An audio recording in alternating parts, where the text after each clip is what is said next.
Good afternoon. It's Friday, July 16th. Just got done with half shift of driving. So, this is the fourth of the four bowls. Yes, I threw it a while ago, but thanks to the miracle of plastic.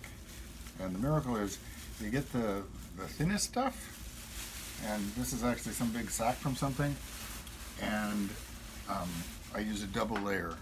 And the thinness also keeps it from scarring the pot. But this was thrown 4 or 5 days ago.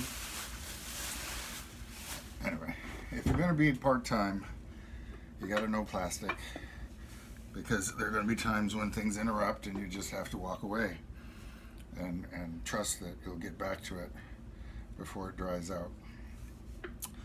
Okay, so I want to talk about uh, potential teaching exercise.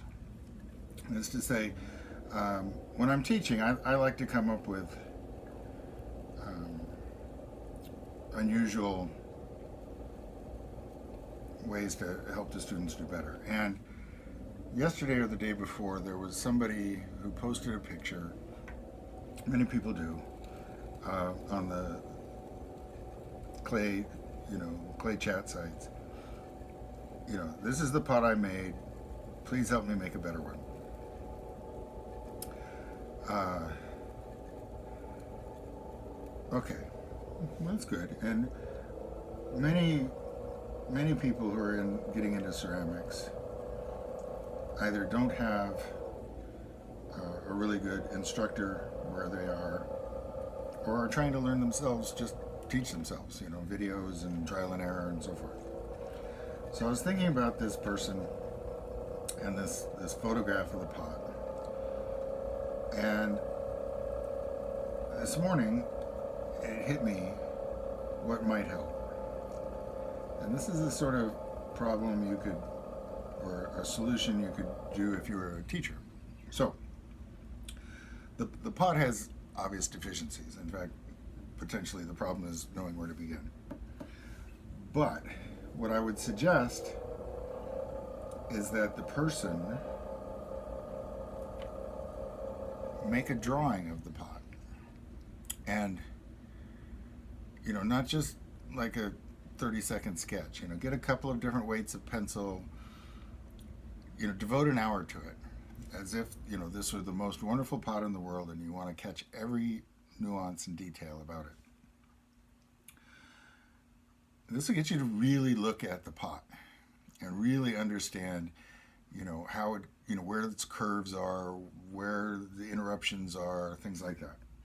And this was actually, drawing used to be required at the University of Kansas over a century ago, um, because it was a way of communicating and it was a way to teach you to observe carefully. Okay, so you have the pot you're not happy with, and you make a long, hour long, 2 or 3 grades of pencil drawing of it. So you understand what it is, what it looks like. Then, in a shorter format, or the same, up to the student or the person, make a drawing of the pot either you were hoping to make before you made the pot you made, or that would be better than the pot you made. So, for instance, make a drawing where the handle is a more continuous curve, or starts on a different point on the pot, or is smaller. Uh, Idealize it. Use an eraser if you have to. Draw it. Go, no, that's not right. Draw it. No, no. But then you have these two drawings. You have the pot as it is, and the pot as you would prefer it to be. And then go make that second pot, or make the next pot on the path towards that second pot, which is what we're all doing. Is we have the pot we would like to make, and the pot we made, and why don't they match, and how do I get them to match? Okay. You're never going to be able to work from a blueprint and say this is exactly what I want, although I suppose the 3D printers might be able to do that. It's always going to be a compromise between what the lines on the paper implied it would be, and the clay in your hand shows you it really is. But the drawings may help, and you don't even have to be good at drawing. That's not the point. Are you good at looking and understanding what you're looking at? Have a good day.